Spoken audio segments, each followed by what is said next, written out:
What's up, everybody? Fan Culture Podcast, episode 42. Thank y'all for tuning in again. We got Sekani, we got Brandon. How y'all feeling? What up? What up? Feeling good. How about you? I'm good. Yeah, can't complain. No Carl with us tonight, but that's okay. We'll keep it pushing without him. So first things first. I mean, we got to talk NBA. We got to talk about the Lakers winning their 17th championship. Yes, first sir. First off, let the record show that I was right when we made our predictions. I said Lakers in 6. So I want to say that's like the second time I got like one of them things right. I'm pretty sure I predicted like another series and I was spot on. So I don't know. I'm on a roll. But I guess Brandon, you're our Lakers fan. So you got the floor first. How you feeling? What do you think about this title run? Man, it's different to like go into the season and really have confidence in like a team. You know, you can be confident any team LeBron James is on, at least making it to the finals for that matter. But to have AD and just the how the organization kind of bounced back and got solid players. We drafted a lot of we acquired a lot of solid dudes. So, and just to win a finals in like 10 years is awesome to see. I couldn't even believe it, and I just hope we were able to win another one. You know, and just like the way they pay tribute to Kobe and Gigi, and as a basketball fan, I feel like it made this year, I don't want to say, I'll just say better. I was going to say tolerable, but I mean, with COVID and everything's going on, we wasn't even sure we was going to have, finals. So I'm just appreciative, and I applaud the way the NBA has handled COVID, not only COVID, but just, addressing police brutality in this country and systemic racism and injustices that occur on a daily basis every day in this country. So I think they should be applauded as a league, and I think other leagues should take note from them. But it just feels good to be a champion again as a Laker fan. All right. So, Connie, what are your thoughts about the Lakers title run, or even just the bubble in general?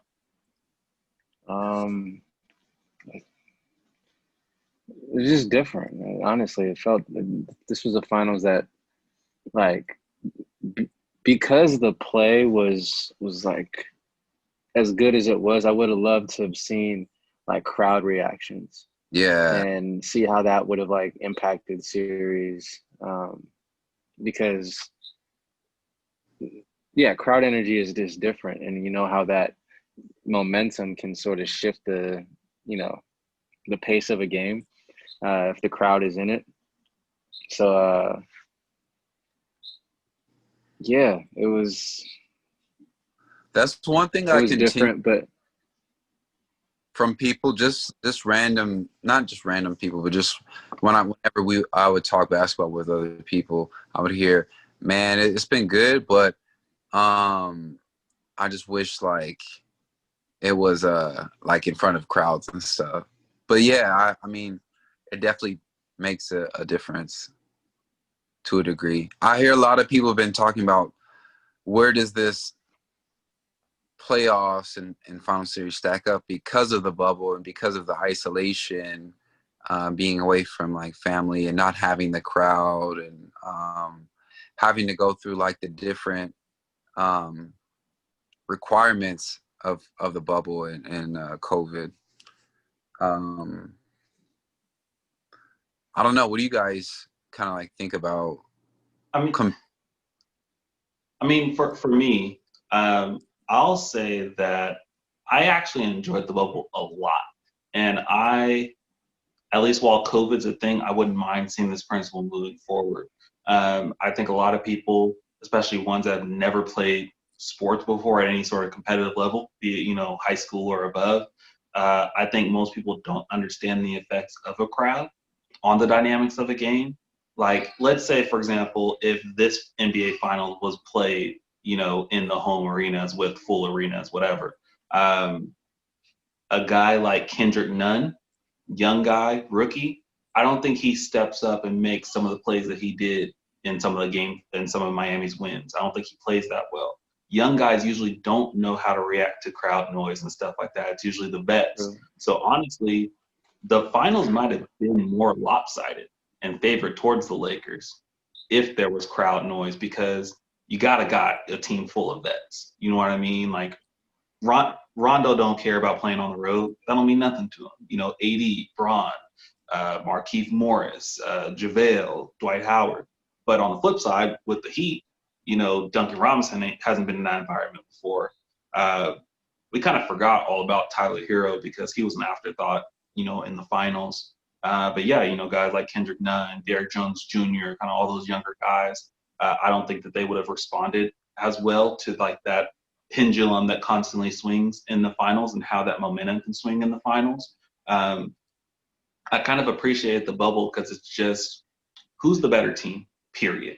You know what I mean? Like, not know, okay, well, AD, got in foul trouble in game 2 in LA, and then they have the 2 games in Miami. If he wasn't shooting off in the games in Miami, the series would have been different. Like, I feel like there were less likely to be flukes, I guess you can say, in the bubble, in my opinion. So I enjoyed the environment, and I think that a lot of players played with more confidence. You saw the pace was a little faster, and it wasn't like the slow down playoffs, one-on-one matchups, and well, Bron's going to shoot the ball every possession, AD's going to shoot the ball every possession. It was just more fluid basketball. So for me, I enjoyed the aspect of bubble ball, I guess, if you want to call it that.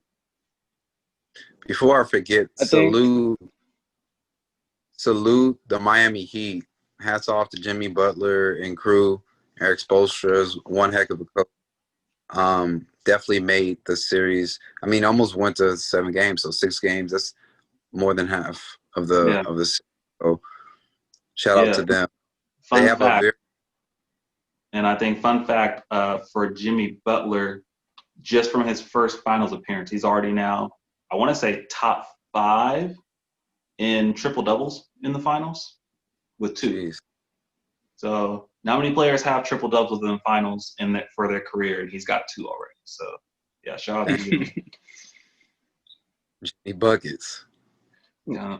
But what I was gonna say, I think another thing is that, like, we mentioned this before, is that the atmosphere felt more rec league-ish, and I feel like because of that, we saw players able to just shut the crowd out and be like, "Oh, I don't even have to worry about that. I'm gonna ball," and that's it.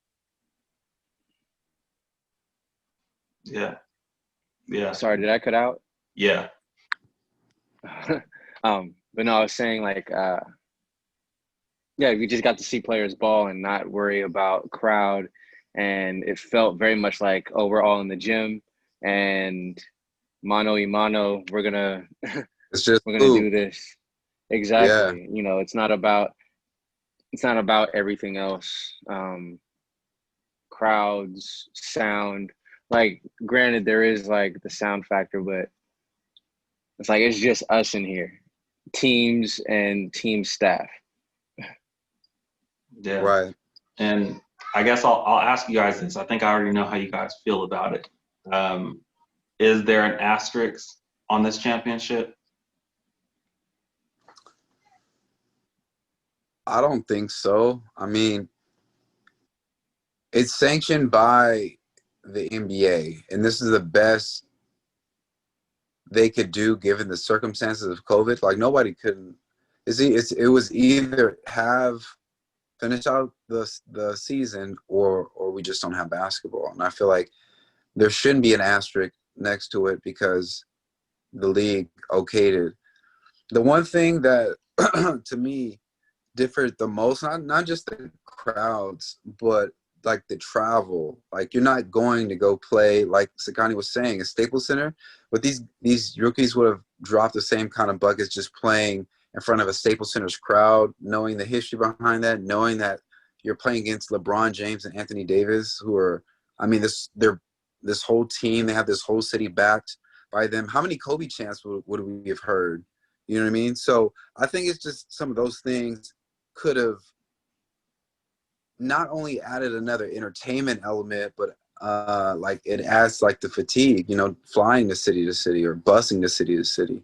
That to me, is one of the reasons why I felt like it was better basketball at times, only because guys, they're going right back to their room, right, which is like what, less than 30 minutes away, and you know what I mean? You get to recover. It's just like, honestly, it's better because you spend more time around your opponents. You get to learn like your opponents a little bit more. I heard they were like getting breakfast together, like, or they would come back from like a game and like they'd be like in the same elevator with one another. Like how, like, I mean, Yeah. you know what I mean? It's just like psychologically how it's just different to me. It's just different. But the thing is, like, well, I think another part that's crazy about that is like you start seeing less and less players there too. As you know, I'm sure like after they had the seeding rounds, it's like, all right, a bunch of players aren't here anymore. And then first round, you're seeing even less players. And then divisional round, you're seeing even less. And then conference finals, it's like, damn, we're the last 4 teams here. You know, you're seeing people less and less, and, you know, just literally seeing the competition dwindle visually, I think is another thing that is like wild to even think about. Right. I think that, what happened, Brandon? I said it's just another added mental factor of the game we haven't really experienced, I don't think. Yeah. I mean, I think that, I guess to answer my original question, there shouldn't be an asterisk on this championship. I'm not in the boat that says this is the toughest championship ever, but it's definitely not the easiest, how, you know, some of the old heads are trying to make it seem like.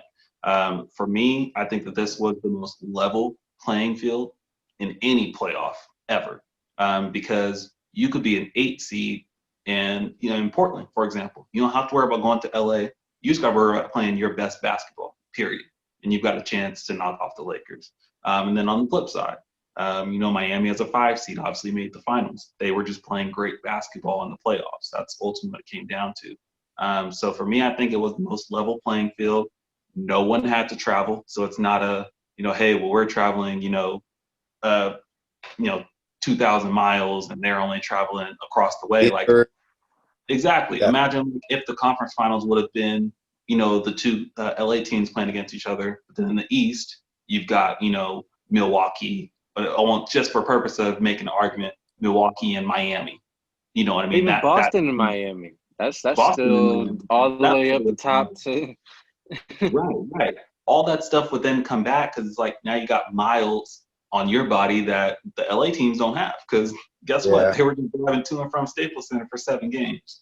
So what if it was Denver? Most level. Well, not Denver. Still, my bad. Yeah, Denver. Wait, who did we play? Conference final. Yeah, Denver. Denver, right? Mm-hmm. If it was LA, that high elevation.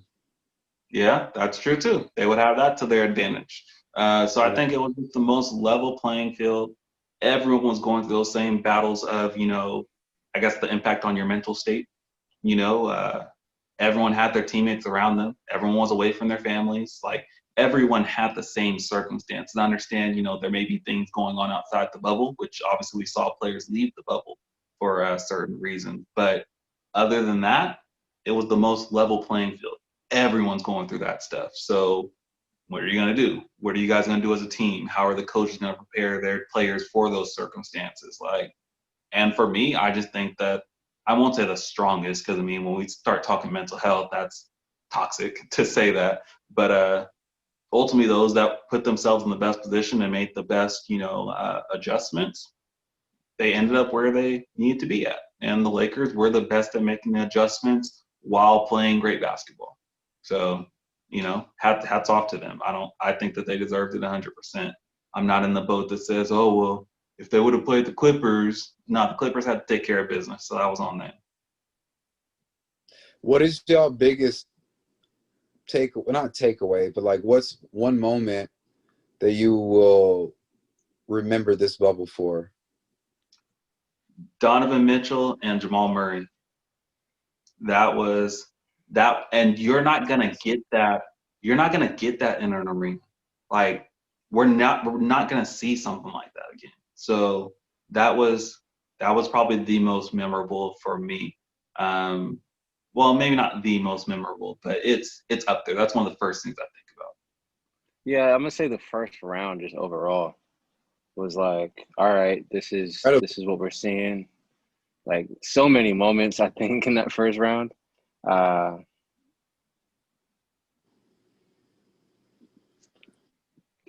Denver, their 3-1 comebacks, both of those I think were just memorable as hell. Like I think we did have that the year the Cavs won it. Golden State had come back from 3-1, and then the Cavs came back from 3-1. So, we did get to see two comebacks then, but to see it happen with the same team twice, I think was just like another level of damn. These guys are hungry. Yeah. And it was just dope, I think. And I'll say the other thing for me real quick is the Clippers collapse, because I think we all practically knew that it was going to be Clippers and Lakers conference finals. We knew one way or another that was going to happen. And then with them being up 3-1, okay, they blow the 16-point lead. All right, game 6. That's fine. 19, oh yeah, they're going to go see got this. Game 7, nah, the Clippers are finally going to get it together. Up 12, and they get off the floor in the second half.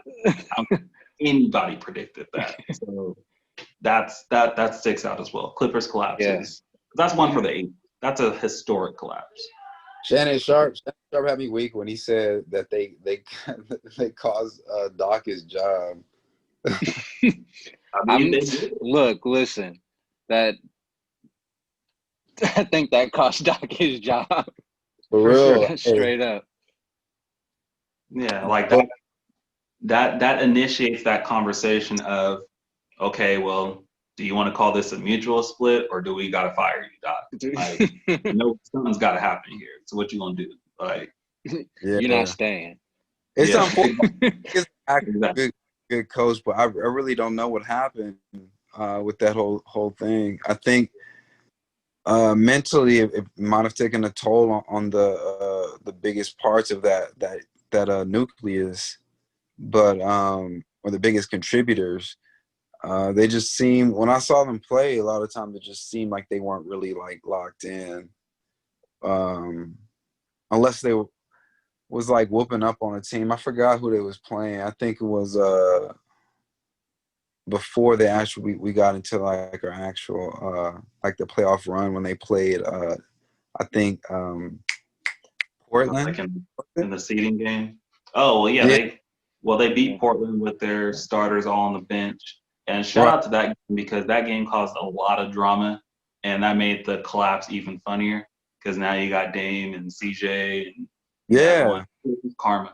So. But for me, I would say the biggest two things I remember was like the shot AD made in the Western Conference Finals. That was legendary, and he did it in the fact that he wore Kobe's all year, in like all colorways. Y'all know I'm a sneakerhead, like, and like those Kobe's are so fire. Just like that shot, I think really solidified him as like being a true Laker, and contributing I guess adding to the chapter of being like a Laker and his legacy. How long that'll be, I don't know, but that was just really dope to see. And just I was really impressed with all the like the young guys in the playoffs. I think even in like the preliminary rounds, you can kind of see on each team like who the guy was. You know, Devin Booker with that crazy like buzzer beater. I remember like even like that was getting was causing like more excitement and more buzz for the playoffs. Just seeing like great basketball again. So I'm gonna miss basketball or watching basketball for a while, but man, I'm really trying to play though. Everything's closed. Yeah, it's heartbreaking to still see the rims not on the backboards on outdoor parks and stuff. It's just I feel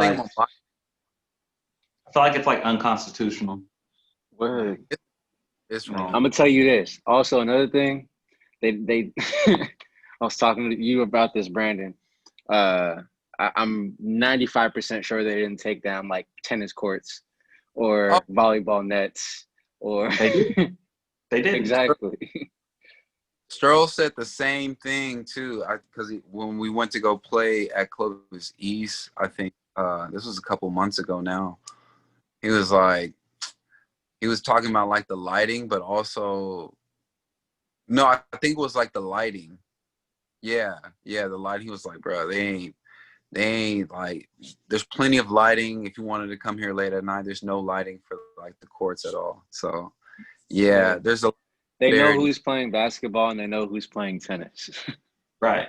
Why do you have spotlights on the tennis courts, but like not on the basketball courts? Yeah. Right. Yeah. Oh. Yeah, it's inherently racist. We'll just acknowledge that. Exactly. All right, but I guess real quick on the Lakers before we move on. I know Brandon, you and Carl kind of talked about it on the last episode. So I guess more so for Sekani, does this finals win, does this move LeBron in the GOAT conversation at all for you?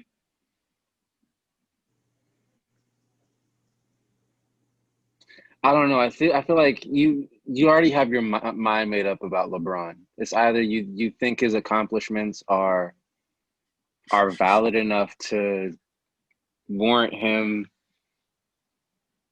as being like the greatest of all time. One thing I think I was thinking about this recently is that like the what we call blemishes on his career are like the finals losses. The thinking about that, like I don't think any of this finals performance is going to be like a blemish on Jimmy Butler's career. So if we're really talking about like what a finals performance is and what you do, is the only stat that matters just the win at the end of the game, or is it how you perform? I think consistently we've seen LeBron perform ridiculously like in the finals. I mean his numbers always go up whenever he's there. So yeah, it's just like I've been impressed. I think once the Clippers were eliminated and Milwaukee was eliminated, it was like I think this is going to be a cakewalk for the Lakers at this point to win the series.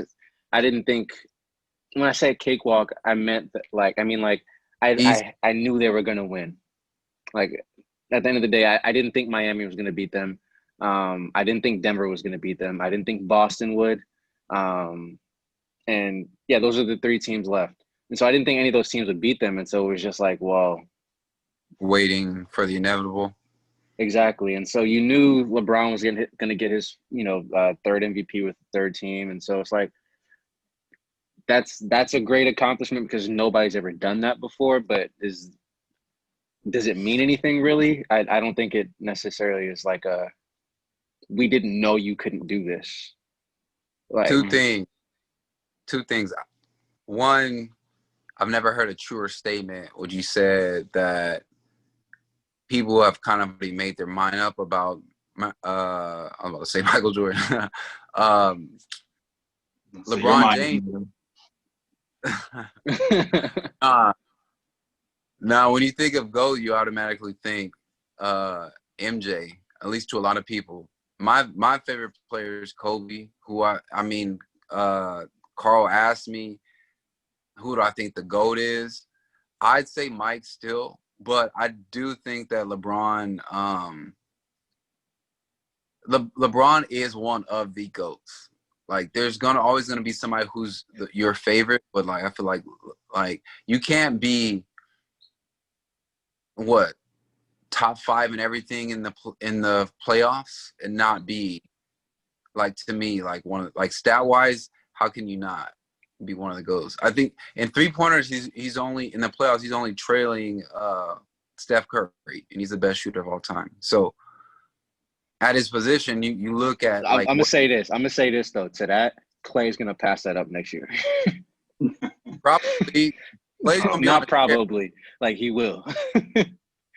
The second thing I was gonna say before I forget, I don't think you even answered Sid's question. Did you? I don't know. Like, what are my thoughts of this on his career, or like, yeah, as far as like, GOAT status? Yeah. Did this change anything for me? No, I don't think this championship changed anything. It's still like,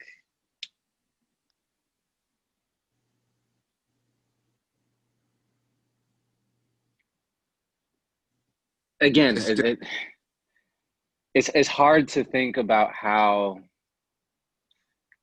we're comparing players. That's just the hardest thing. Like, because honestly, I would make the argument that Mike has less Eastern Conference championships than LeBron does. And so if we're going to talk about accomplishments, that is an accomplishment. We can't just say the finals loss is all that comes out of that. And so if we're going to talk about getting your team to the precipice, and all they got to do is just, help you push your way back up, or push your way up that last step. I mean, thinking about teams that LeBron has carried, that is like I would not have given him a chance against the Spurs, his first season. I wouldn't have given him a chance against any of the KD Warriors. And so it was just like it's unfortunate that his team's lost, and those are blemishes on his career. But I think overall, when you look at his body of work, it's like, damn, he's at this point, I don't know how much I'm going to just continue to only look at the losses as a blemish. Right. Because, I mean, how many players make it to the finals? One. How many players? I mean, yes, going undefeated when you're there, amazing. And that's nothing to blink at, or nothing to, like, push to the side as like a whatever type of accomplishment. I don't think. Well, I don't know who else will do that and win MVP of the finals every single time that they do that. But I think another thing that comes up when you have this GOAT debate is, like, how does the team perform when you're not there anymore? And we see a constant just decline whenever LeBron leaves a team. Miami didn't have one as badly because they still had Bosh and Wade. But still, it's just like LeBron went on and, was able to get the right pieces around him to continue to make these championship runs. And when healthy, he's consistently there. Yeah. So for me, I don't think that – I guess I'll say that I don't think that him winning this championship moved him along the ranks, for me at least. For me, I believe that it did solidify him in, at worst, the top 4. So in top 4, for me, I'm talking MJ, Kareem, Kobe, and Bron. I've probably got him third behind Kareem and Jordan right now. I heard someone explain it today, and it was like so simple, and for some reason I'd never really thought about it like that. So if if LeBron wins 2 more and he reaches 6 championships, sure, Mike is undefeated, 6 rings, no game 7s, all that stuff. But if you've got someone that has the same amount of rings and they made double the appearances in the finals than you did, I mean, that's kind of hard to like go against. You know what I mean? Like, I made it to the finals and I won as much as you did. Like, you can't just necessarily just say, well, you made it there and you lost. So, but 3-6 sounded bad. Yeah, but if he ends up 6-6, when it's all said and done, 12 appearances in the finals. Like, he's already. The thing is, like, the other crazy thing is, he's almost there. He's been to the finals more times than he hasn't. Like, he's a walking finals appearance almost at this point. Just the way that he plays the game and sees the game, it's like, damn. And I heard someone say about LeBron, they said basically over the last 10 years, if LeBron is healthy, there's 100% likelihood of him making the finals. Yeah. Like, what? Bro. That's crazy. Because the 1 year he did. Yeah, exactly. Since 2011. Yeah. 2011. Yeah, 2011. My bad. That's when. So I mean, it's 10 just years. wild. It's wild to think about. So I mean, for me, it solidified him in that top 4. For me, I've got him at 3. I don't see him going. I don't see how he could go lower than below Kobe, or I don't see how you can have Magic, Bird in front of him after he's won his 4th, given all his personal accolades. And for me, the stuff that I take into account for when it comes to LeBron is not once has he had a Hall of Fame head coach, unless Spoelstra makes it in there somehow. He didn't get to have again. And we'll also say this: Spoelstra has LeBron to thank very much. For sure. Because he was just going to be. I think he was always going to be an underrated coach if he never, got exactly. LeBron. And one of those Mike Budenholzers. Mm-hmm. Exactly. So he never had a Hall of Fame coach. He's gone obviously to 3 different franchises, to Cleveland twice, and he's delivered there from when they were basically abysmal teams before that. But yeah, to do it without a Hall of Fame head coach. I mean, even as great as Kobe is, Kobe's greatest work was with Phil. Like, but we can't take away Pat Riley from Miami, because Pat is the Hall of Fame presence that I think allowed for LeBron to sort of adapt that mentality, and then also playing in the Olympics with Kobe sort of helped, shift things for him and get things in gear. Yeah, and to be fair, I think he had to have Dwayne Wade hand him, the keys for LeBron to elevate to where he is right now. I think that he needed that. But I look at those things when it comes to LeBron. I think about the fact that, the finals appearances matter to me. Like, yes, Jordan won 6, but he won 6 in 15 years, 14 years he played in the league. What about those other 6 years that he didn't make even a finals appearance? But we also can say this. I mean, technically, for the last years that Jordan played full seasons, he also was a walking finals win. Yeah, that's true too, and that's very fair. I mean, there's only been 4 three-peats or 3 three-peats in the modern era, and he's got 2 of them. Yeah. So exactly, I mean, it's like I'm saying, it's not something where it's like easily. I don't think I'll ever say easily LeBron is the GOAT. Like, but if he can get to 6, it's kind of hard to go against. Like, given where his number will he have to be? Will he have to be Finals MVP in those? I don't necessarily think so, but he can't be. He's got to be in the conversation. I don't think that he can be like he can't be like 15, 7, and 7. He can't be like Rondo. Right. Like, he's got to be like, it's got to be this 1-2 punch like they're doing. Because AD, you can make the argument that AD was in the mix. It was really game 3 that kind of knocked him out because he only had 15 points in game 3.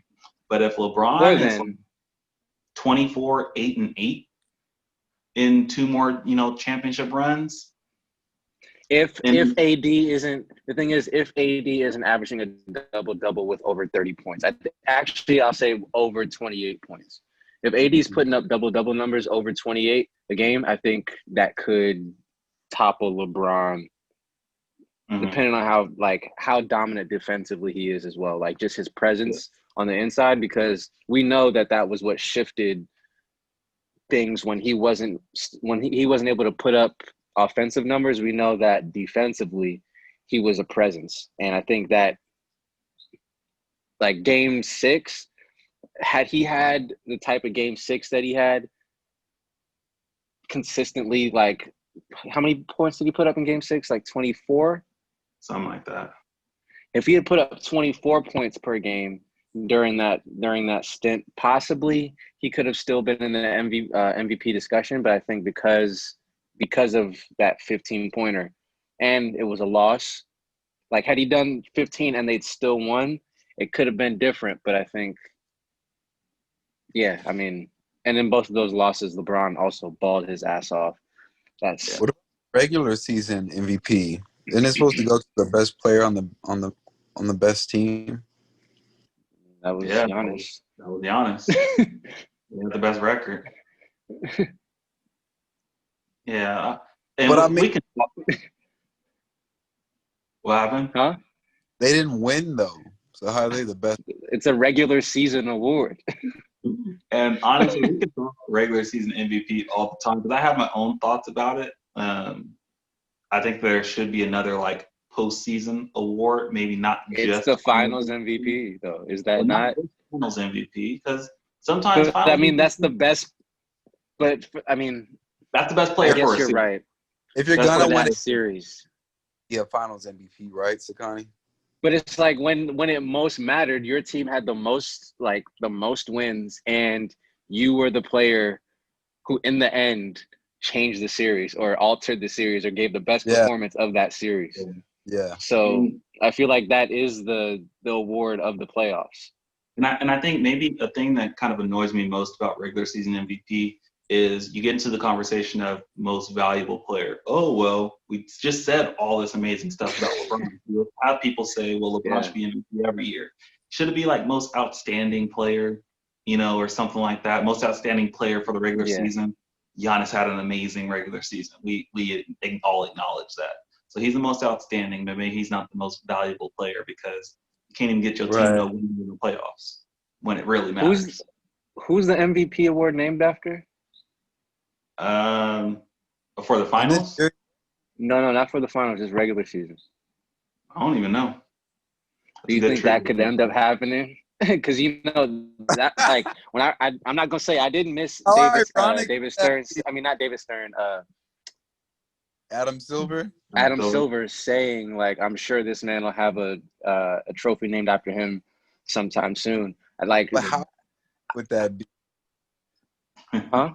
Being snubbed like snubbed year after year, and then like to have it eventually named after you. Because they know you should. I don't exactly. I mean, when you're never not like top 3 in voting, except for last year, like Shannon Sharp be having weed. He said they can do them every year. For real. Nah, but that would be funny though. In the extreme.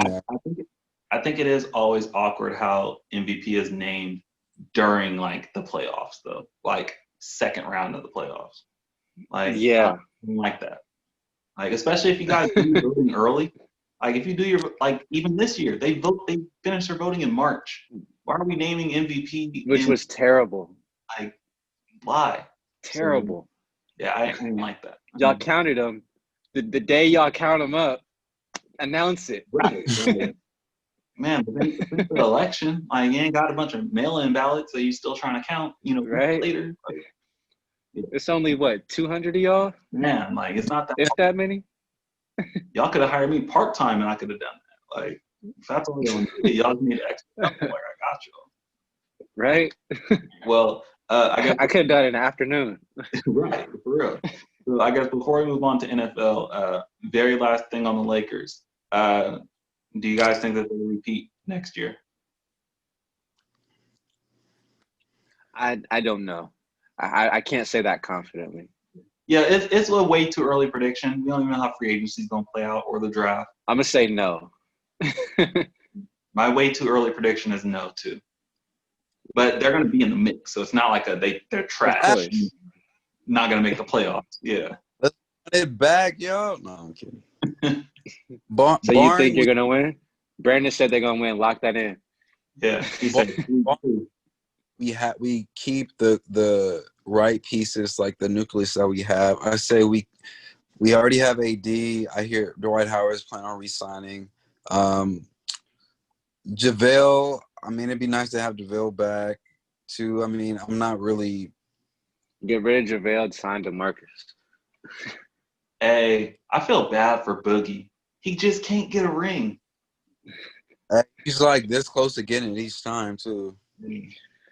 Yeah. I mean, does he not? Does he not get one for that Warrior season? I forgot about that one. Well, no, they lost. Oh, that's right. That was last year. They lost. Yeah. Yeah, he was supposed to have a ring this year, but stuff. I keep Alex Caruso. I say still keep Kuz. Like I'm not mad at like Kuz and this. Well, now when he start like really sticking it up the joint, like all right, y'all, let's go in a different direction. But to me, I mean, what is this third year in the league? Like, yeah, they're gonna be developing as a player. He hit some key buckets down the fourth, isn't it?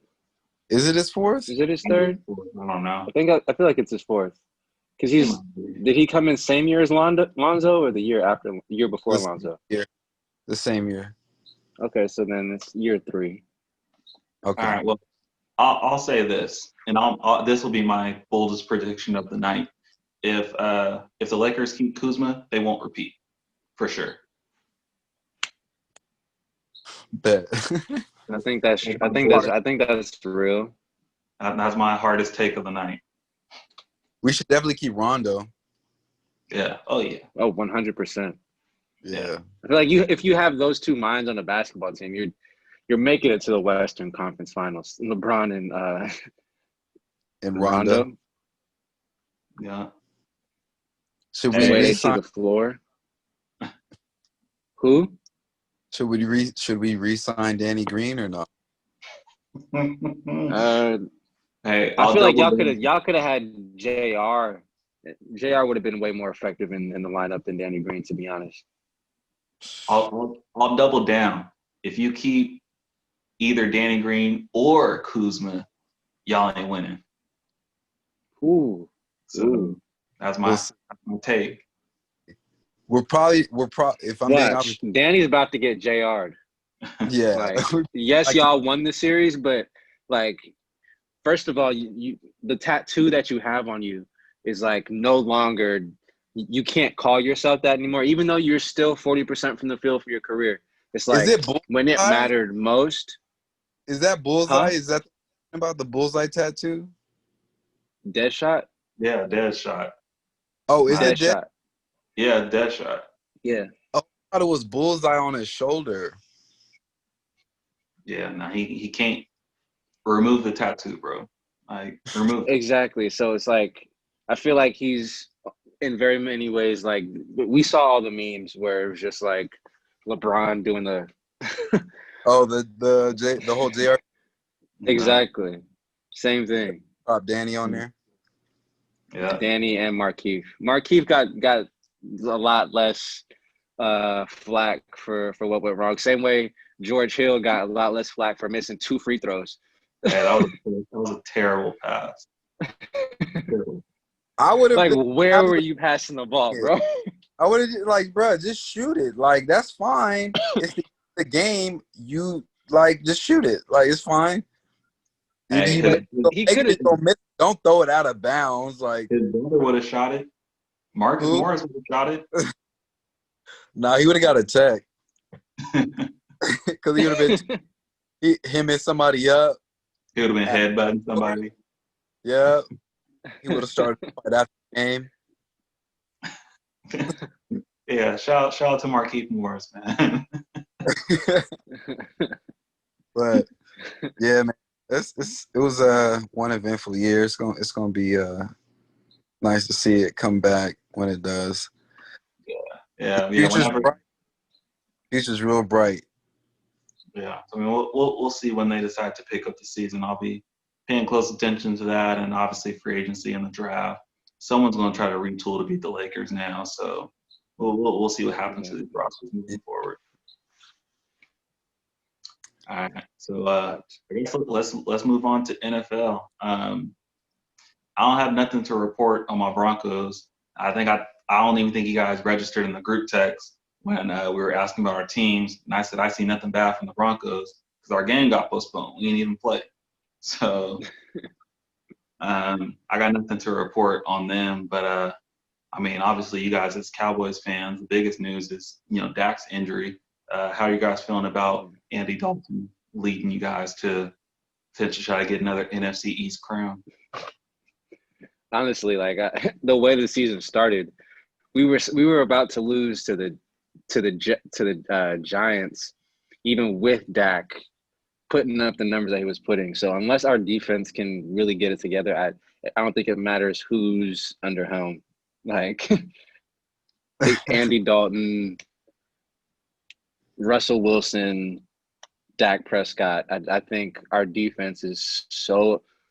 The Giants put up 34 points against the like how. They look like an elite team. You know what I mean? And they don't even have Saquon. Most offenses look elite against us. They don't even have Saquon right now, and it's insane. We definitely would have lost that game if they would have had Saquon. But I remember earlier that week, or not that earlier that week, the day that it happened. So on Sunday, I came home from work, and we were talking about it in the kitchen. It was me, Brian, and my mom, and I forgot what my mom said. But me and Brian looked at each other. It was just like, our defense is trash. And then Brian goes, "Yeah, y'all defense ain't no good." But it's just one of those things where I really don't know what it'll take to have like a solid overall team. Because one year we'll have solid offense, or we've never really had solid defense, but we'll have stints where we'll have like solid defensive play. But like we never, I don't know, maybe we're not investing enough in our defenses, each year, or maybe our drafts are not like panning out. But yeah, man, I feel like Rod Marinelli is still our big problem defensively. Like he was great the first 2 years we had him. It was like, oh, Rod's doing the damn thing, but the past 3 years, I feel like he has. Well, the thing is, I think y'all need him back because he's not even there. It's Mike Nolan, who hasn't been a defensive coordinator since. Oh, Mike Nolan? Yeah, he hasn't been a defensive coordinator since like 2014. And mind you, why? Because he was a defensive coordinator with the Falcons. The Falcons have never been known for defense. So, bruh, come. But like he hasn't been a defensive coordinator in 6 years, and now you're just gonna go run the Cowboys, who have Super Bowl aspirations, and say, "Oh yeah." Hey, looking like them SpongeBob memes, like the Mr. Krabs when he see them defensive sets. You like. Exactly. It's bad. The defense is terrible. I feel bad for Dak because Dak always has to do this like come from behind stuff, and it reflects bad on him. Because probably trying to do too much. Yeah. Oh yeah, he's always trying to do too much because he has. Yeah. Like he can't. The thing is, hand the ball to Zeke because you're down 17-3. So You're not gonna get Zeke, 30 carries when you're down 17-3. Like, so that's gonna have to throw in for the first quarter. Yeah, to the Giants In the at first quarter. home. It's pathetic. It's pathetic. Hey, and God. I think because of what's going on with the Cowboys defense, I think people are not seeing that. Is Amari Cooper doing like load management every other game? He's there one game, then he's gone the next. He's there one game, then he's gone the next. Like, he's playing, but like his stats aren't there. Exactly. Disappearing act, bro. He's so inconsistent. Like, that's exactly who he was on the Raiders. Inconsistent, and now we're starting not like getting open. I don't know if there's drops. Any of y'all have him on fantasy? I have him on. No, I knew to stay away. I stay away. On fantasy, it'll let you know if he has any drops. I mean, he hasn't had like numbers the first like 2 weeks, but he like gets some points. Most of my points. What's some points? Like, is he getting over 15? Nah. Probably, yeah. No. I think the last one he scored was like 14. What's his highest for the season? I think it's like in the 20s, like 23. He probably got maybe one of those in the season. I think like that was one of the first.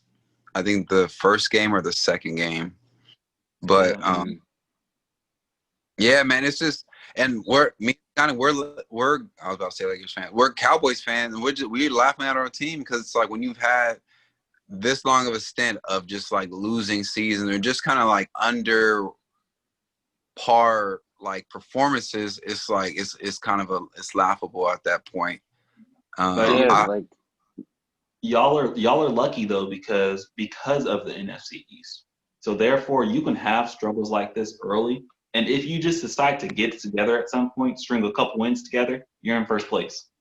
Man, yeah, but the thing is, then it's playoffs, and then we're still gonna lose.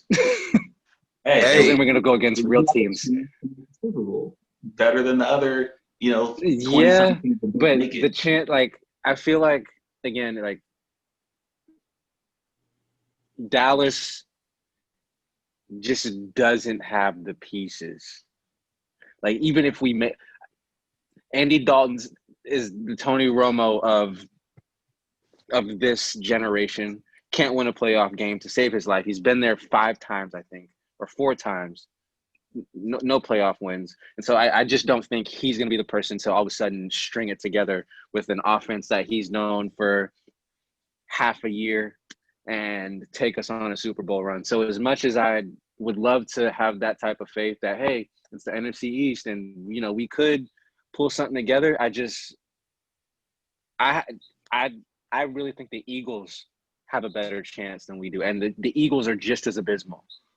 But I trust their getting it together more than I trust Dallas is getting it together. With that being, I feel like nobody really was expecting us to win the Super Bowl this year anyways. But I feel like they're definitely not expecting it now because of Dak. What would be, I guess, a consolation, any consolation for this season? Would it be playoff win, 2 playoff win, a conference championship? Like, what should the Lakers – like, top 5 pick? I think that's a consolation for this season. A top 5 pick. I think the consolation for this season is 8-8. Because regardless of what goes on, y'all always find a way to come back to 8-8. Always. I need a top. When Romo went down, we got Zeke. So you're like 4-12. I'm hoping. Exactly. I'm hoping for a solid 4. Zeke. No, I said, who do we need to draft? We need a safety. What we need DBs. But we need DBs. We don't have any elite defensive players. I mean, honestly, at this point, on our line, we do. You guys don't have anything to lose. Do you just sign Earl Thomas? Like, You're not playing for a Super Bowl, so why not just play? Does he want to do that though? But does Earl want to sign like just for a season? Like he would probably want to sign at least a 2 to 3 year contract. That way he can be Super Bowl eligible, possibly if the Cowboys make it another season. So, I mean, yeah, he can try to bet on himself, but if shit doesn't go well and he ends up not being re-signed, it's like I feel like it's not in his favor to wait though, because he's 30, 31 years old. The longer you sit, the less likely a team is to pick you up. You know what I mean? So like if you're for sure, if you're gonna hold but on if he wants to be in Dallas, because I know he wants to be in Dallas, and so if this might not be the year to be in Dallas, but if that's something that can happen later on when we're actually, contending, then I think that's better just in Earl's eyes, I think. And then also for Dallas, it's like, why pick up a better than most safety when chances are you're really not going to be competing for a Super Bowl this year. More like your player who was playing at an MVP level. Yeah, but I mean, Jerry, we have enough headlines without. Yeah, but we have enough headlines. Yeah, for sure. Like, For sure. I think the splash is not going to be what's really needed. Also, hearing how Earl Thomas has been accepted in locker rooms, it's not like peaches and cream across the board. Exactly. So, yeah. No, that's real. That's real. I feel you on that. I don't know where the Cowboys go from here, honestly. I think they just ride it out and see how far they can get with this squad. Yeah. And if it's not far, then it's not far. You wait till Dak come back next year, or hopefully, honestly, they just re-sign Dak. That's the biggest. I pray we do. Yeah. I pray that we do and that we're able to, because Dak might feel like, yo, I should have had this security already, and y'all were playing games. And if I know another team is out here who will give me my number, because y'all, like Dallas clearly didn't give him his number. Mm-hmm. And so if there's another team that out here who will do it, the Colts will be happy to sign him, I think. I think the Broncos would be happy to sign him. I think we like him, but we like Drew Lock too. Word. Jacksonville.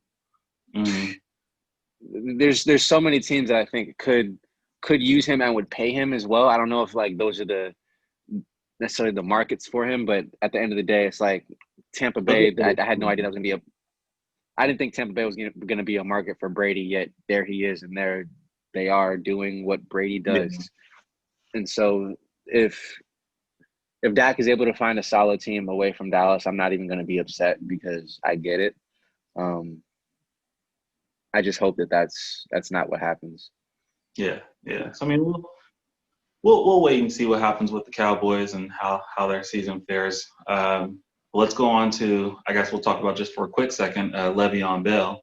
I got him on my fantasy team, so I've been following all the updates. Honestly, he's probably the biggest winner of this entire week of football. You played 17 games with the Jets, got paid $28 million for 17 games, barely even played, and now you get to go sign with the reigning Super Bowl champs and go get some carries and some catches over there. The thing is with Le'Veon, like, did he play a full season last year? No. And so I'm thinking, like, he didn't play the season before because he held out from the Steelers that whole season. And then he didn't play all of last year. And then now this season, like, we haven't really seen him, like, that last year with the Steelers or the season before that, like, he was a top 2 back. Yep, he was a top 2 back. Like, some people are making exactly. Money. Yeah. And so now, like, there's just been is Le'Veon Bell still Le'Veon Bell? I don't know if he still is, but if he is, and that's KD joining the Warriors-esque. Like, It's just KC is just finds just new ways to like be better. I think that's a perfect storm if you're Kansas City, you know what I mean? Because even if it's a step down, how much of a step down is it? You know, he may not be on the same level he was playing, but I mean, he still can contribute, and he can still, I'm pretty sure, give them decent yardage and complete plays. So, yeah, we know he's a great out the backfield option. You know, he can like he's a great receiver as well. Yeah. So I think this was a great move for him because he's 28 years old already. It sucks because he wasted time trying to secure the most money possible in his prime. You're 28 years old now. You're not going to get another big contract. So he's just got to go play to try to get some Super Bowls, you know, ultimately. Like, let's say even if he finishes out this year strong, he might sign a 1 year, maybe a 2 year deal somewhere, but no one's going to sign him to like a 4 year deal for 52 million. What if he puts up at like over 1,000 yards for the rest of the season? Or maybe even 1,200. I could see someone signing him to a 1 or 2 year deal, maybe 20 million, something like that, like 10 million a year. He's not going to get that 14 million that the Jets gave him. Like that's off the table now because, you know, they love to be done with running backs by the time they turn 30. Le'Veon had a lot of touches on him before that. So GMs and executives are just they're gonna milk that, and they're like, oh, well, you got 400 touches when you were 25. Maybe that's why you're a step slower, you know, whatever, and therefore have justification not to give him big money. Whether have the O line first of all, yeah. Like he just didn't have the O line in New York, in my opinion. I think, no quarterback, no O line, just no coaching, no it's just you got New head York coach Knicks. Like coach doesn't even like you. The coach doesn't even like you. Why would he call plays? Exactly. Exactly. Yeah, it was good for him to get out of New York, and like I said, I think it's just better for him to get in a situation, try to win. You know, go get a Super Bowl. Stay quiet, I would as well, because I think that there's this, you know, ongoing discussion about his personality on teams now because you saw the, you know, how he was removed from Pittsburgh, you know, unceremoniously and stuff like that. So just keep it down, play hard, you know, contribute to a winning team. And I think all that. Keep the main thing. Exactly. and then you can, you know, get a contract, you know, for next year. So, yeah, we'll see what happens there. I mentioned fantasy earlier. How you guys feeling about your fantasy teams? Yo, I wanted Cole Beasley to score 3 points so badly.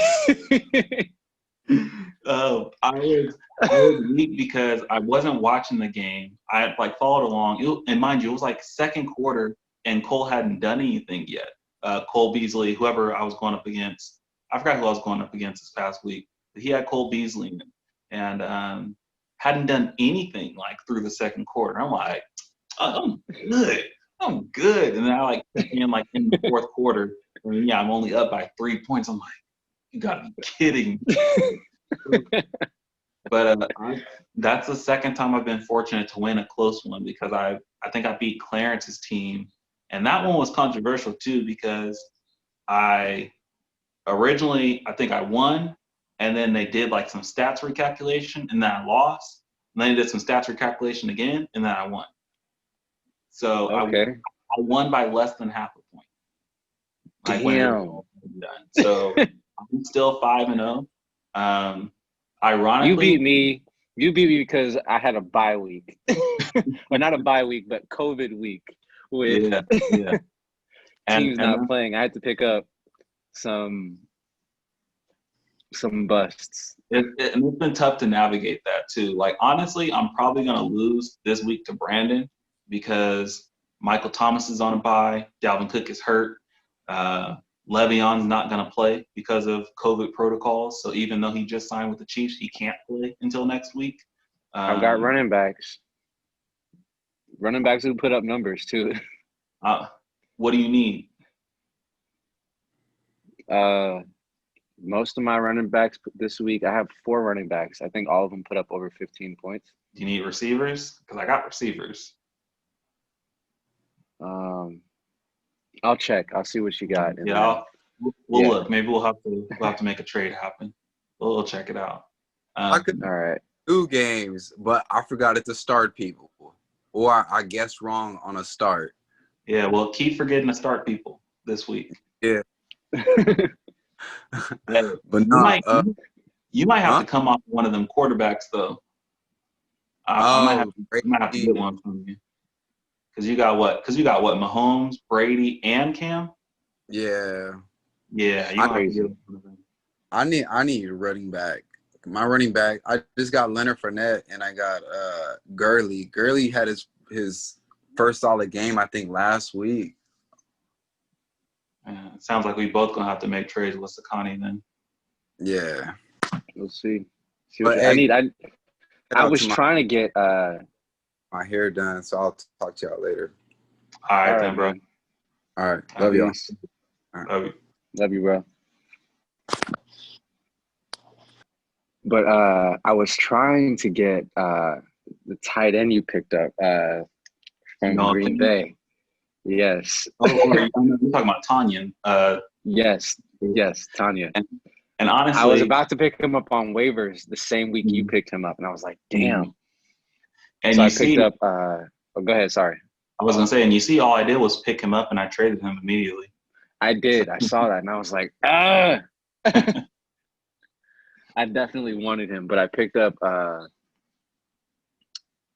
who was it? Dallas's tight end, just because I think it was before Dak went down, it was smart to have really almost any Dallas offensive player because the numbers Dak was putting up. Yeah. And so I needed a tight end. I had Gronk, dropped him. I have Mike Gesicki or Gesicki. I don't know how to say his name, from Miami, and he's been solid. Throughout the season, averaging roughly around like 12 points a game. So I'm not upset with it. Yeah. If he can continue that, that's great. The Giants tight end who I picked up as well. Evan Ingram, yes. He didn't have a great game last week, but I also didn't start him, and so I'm okay with that. But hopefully he's someone who just be a consistent point grabber for me. But yeah, I've been looking for like a solid like number 2 tight end.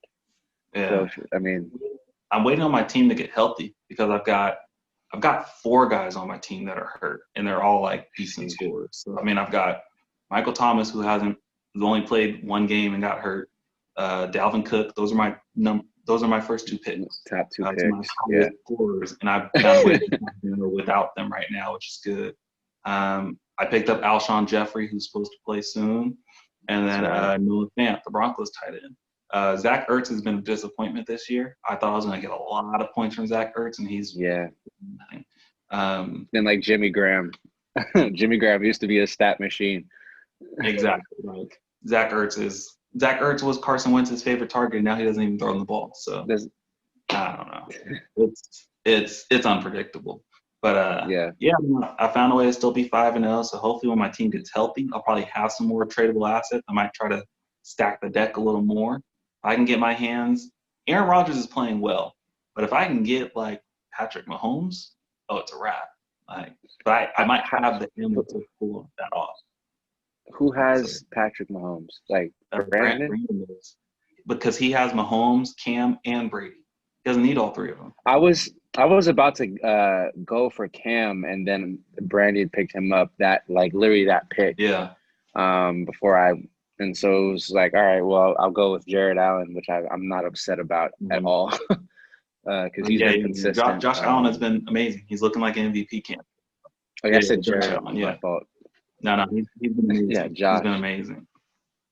Exactly. Yeah, but no, it's been fun. So it's been Same here. I can't be. I can't. I don't have any complaints so far. And fortunately, like most of the only player that I had injured was running back from the Bills, Zach Moss. And he was supposed to be like their number one, and went down, I think, after like the first game. But if he comes back and is like healthy again, he'll be another 15-pointer per game. But I have Mostert, Derrick Henry, beast. I was about to say Tyreek Hill, but he's a wide receiver, not a running back. But he's still putting up like sometimes 40 rushing yards a game. Right. And two other running backs I can't remember. But yeah, they've all been solid. Mm-hmm. So if you're coming with the solid, fodder, I might bite.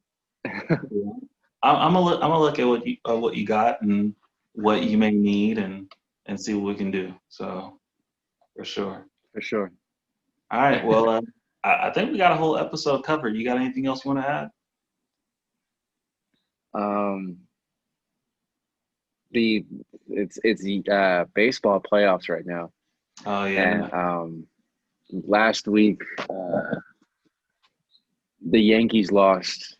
They got eliminated, which I was upset about. But currently, at least for the American League, it's Houston Astros and the Tampa Bay Rays. And Tampa Bay Rays were up 3-1, but Astros won on a walk-off homer tonight, which was pretty amazing to see.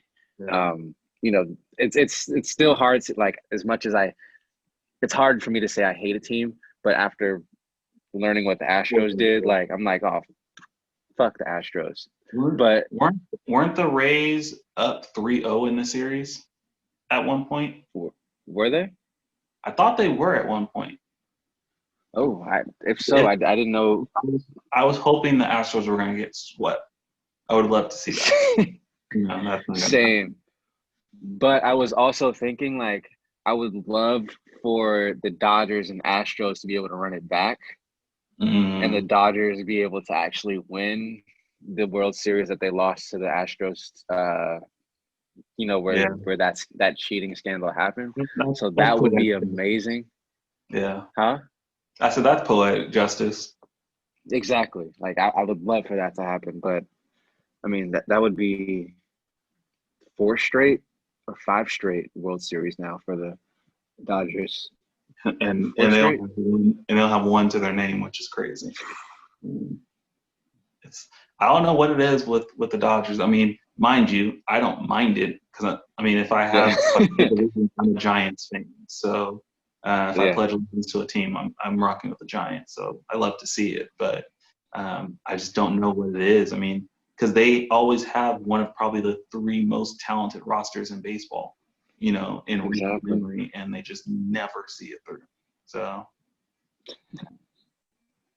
So we'll see how playoffs end up, but shout out to the Braves because it's been a while since the Braves. That's who I'm going for.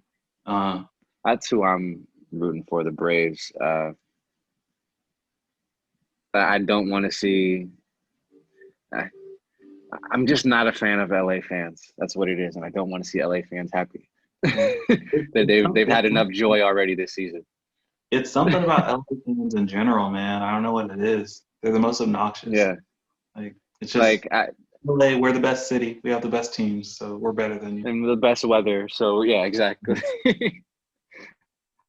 I never really want to see LA teams happy, but that's just my own being a hater, and I acknowledge that. I embrace that. But yeah, I want the Braves to win it because I don't want the Rays to win it. They're in the AL East. The Rays, I don't want to win it, and then I definitely don't want Houston to win it. Right. So yes, it's the Braves in 6 in the World Series. Yeah, there we go. Hey, Braves wait. Your mom said bet Tampa in game 5. My mom was right. So Miami won game 5. Yeah, well, yeah, she said Miami won Game 5, but now with the World Series, maybe she was even forecasting that. So really, maybe it's Tampa Bay in Game 5 in of the World Series. Oh, She's on to something, man. I'm telling you. if it is, that Yeah, I'm gonna go double down on my would be bets. crazy. Exactly.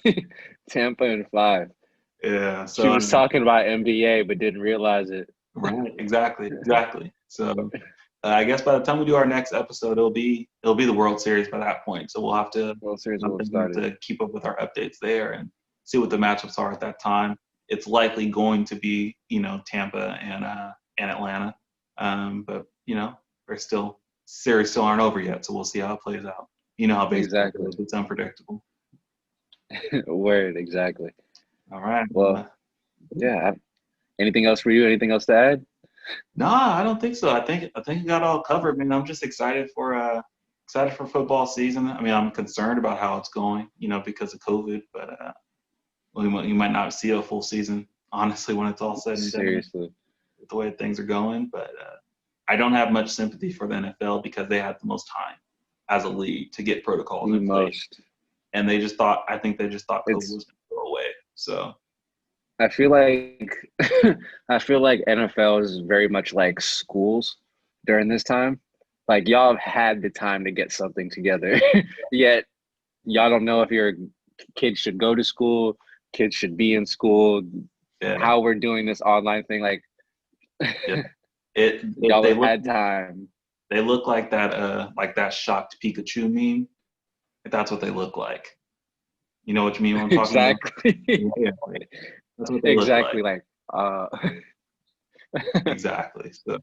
Oh, we were supposed to get things ready. Oh.